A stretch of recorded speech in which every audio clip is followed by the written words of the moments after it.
मी ए.पी.आय. दराडे, नेमणूक Dahiwadi police station. सध्या शिंगणापूर येथे महादेवाची यात्रा चालू आहे. या यात्रेनिमित्त मोठ्या संख्येने भाविक या ठिकाणी हजर राहत असतात. त्या भाविकांच्या सोयीसाठी आपण एस.टी. पार्किंग असेल, खाजगी वाहनांचं पार्किंग असेल, कावडीच्या वाहनांचं पार्किंग असेल, याचं प्रत्येक ठिकाणी नियोजन केलेलं आहे. त्याच्यामध्ये नातेपुते बाजूने ज्या एस.टी. येणार आहेत, सरकारी एस.टी., त्याच्यामध्ये निसर्ग हॉटेल या ठिकाणी एस.टीचं पार्किंग केलेलं आहे.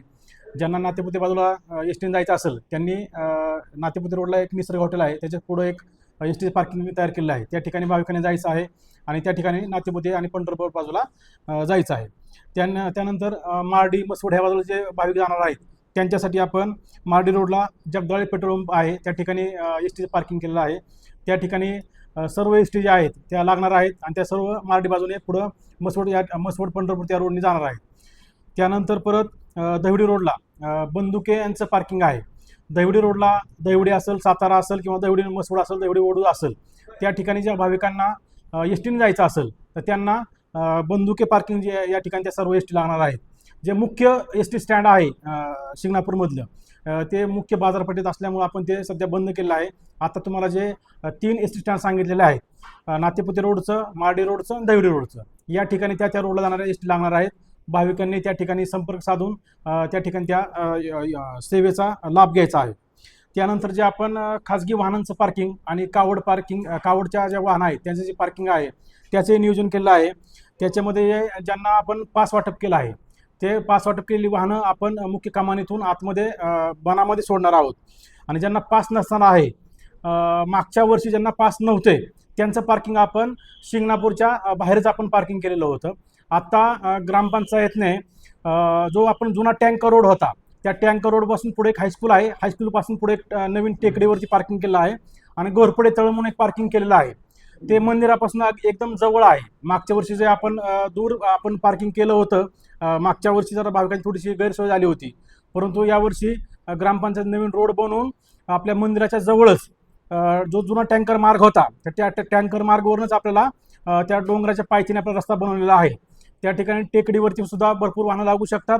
टेकडीवरचं पार्किंग संपल्यानंतर आपण घोरपडी तळ हे आपण पार्किंग सर्व करून घेणार आहोत. त्या ठिकाणी ज्यावेळेस भाविक वाहनं लावतील तिथून आपल्याला मंदिराचं अंतर सुद्धा एकदम कमी आहे.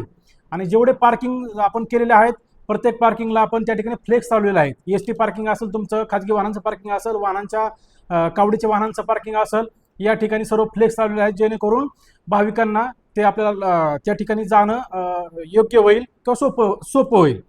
त्यानंतर पार्किंगच्या विषयानंतर आपण 30 मार्च जो आहे हा मुख्य कावडीचा दिवस आहे. 30 मार्च दिवशी पुणे जिल्ह्याच्या ज्या सर्व कावडी आहेत त्या फलटणवरून इकडे शिंगणापूर साईडला येत असतात आणि त्या रोडला भरपूर मोठ्या संख्येने वाहनं येत असतात. त्या दिवशी आपण माननीय एस.पी. सरांच्या आदेशानं अधिसूचना काढलेली आहे आणि 30 मार्च रोजी आपण जो शिंगणापूर टू फलटण रस्ता आहे तो हा वन वे केलेला आहे.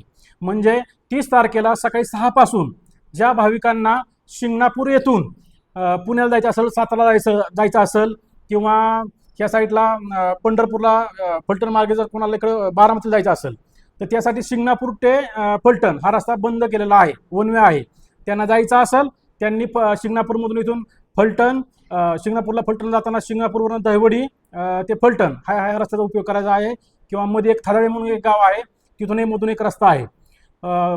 शिंगणापूर टू फलटण हा रस्ता बंद असल्याने मधनं थादाळेवरून पण जाऊ शकता आणि ज्याला बारामती साईडला जायचं आहे किंवा नातेपुते साईडला जायचं आहे त्यांनी आपण इथं शिंगणापूरवरून डायरेक्ट नातेपुते आणि पुढे जायचं आहे आणि नातेपुत्याने पुढे बारामतीला जायचं आहे.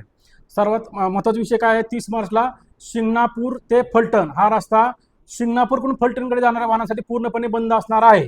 तुम्हाला आता मी पर्यायी मार्ग सगळे सांगितलेले आहेत, सर्वांनी त्याचं काटेकोरपणे पालन करायचं आहे. त्यानंतर आपण या ठिकाणी कावडीधारकांच्या वाहनांना पास वाटप केलेलं आहे. पूर्णपणे जो ट्रॅक्टर आहे ट्रॅक्टरला पूर्णपणे या ठिकाणी बंदी घातलेली आहे. ज्यावेळेस प्रांत मॅडम आल्या होत्या, तहसीलदार साहेब आले होते, ग्रामपंचायतचं पूर्ण प्रशासन होतं, कावडीधारक आले होते, त्या मीटिंगमध्ये आपण ट्रॅक्टरधारकांना या ठिकाणी बंदी केलेली आहे. त्याचं कारण असं आहे, ट्रॅक्टरला एक टायली 2 टायली असं जोडून लोक येत असतात आणि ट्रॅफिक या ठिकाणी भरपूर जाम होत असतं. सुरुवातीलाच मीटिंगमध्ये सर्वांना पूर्वसूचना दिलेली आहे. त्यामुळे कुणीही कृपया करून ट्रॅक्टर घेऊन या ठिकाणी येऊ नये. ट्रॅक्टरला कोणत्याही पद्धतीने आम्ही वरती सोडणार नाही. त्यानंतर सर्व भाविकांना सूचना आहेत, या ठिकाणी भरपूर मोठ्या प्रमाणात गर्दी जमत असते. कुणीही मौल्यवान वस्तू असतील त्यानंतर किमती वस्तू असतील कुणी या यात्रेमध्ये घेऊन येऊ नयेत. सर्वांनी या ठिकाणी प्रशासनात सहकार्य करायचं आहे. आणि जर कोणाला काही अडचण लागली तर डायल 112ला फोन करायचा आहे. जर कोणाला पोलिसांची मदत लागली, ॲम्ब्युलन्सची मदत लागली, डायल 112ला फोन करून सांगायचं आहे. आपण या ठिकाणी रिझर्व्ह फोर्ससुद्धा ठेवलेला आहे. पार्किंगसाठी वेगळा बंदोबस्त आपण ठेवलेला आहे. त्यानंतर पेट्रोलिंगसाठी वन परिसरामध्ये पेट्रोलिंगसाठी सुद्धा आपण वेगळा बंदोबस्त ठेवलेला आहे. सर्व बंदोबस्ताचं नियोजन व्यवस्थित झालेलं आहे. माननीय SP सरांनी सुद्धा बंदोबस्त आपल्याला पुरेसा दिलेला आहे. फक्त प्रशासनात सर्वांनी सहकार्य करायचं आहे. आणि कुणाला काही अडचण येते डायल 112ला फोन करून पोलिसांना माहिती द्यायची आहे. त्यांची आपण सर्वतोपरी मदत करण्याचा प्रयत्न करणार आहोत. तरी भाविकांना या यात्रेच्या निमित्त मी शुभेच्छा देतो. आणि जे 3-4 दिवस आपल्याला जे राहिलेले आहेत त्याच्यामध्ये प्रशासनात सहकार्य करावं या निमित्त याविषयी मी माननीय SP सरांच्या वतीनं पोलीस प्रशासनाच्या वतीनं आवाहन करतो आणि सर्वांनी प्रशासनात सहकार्य करावं. धन्यवाद.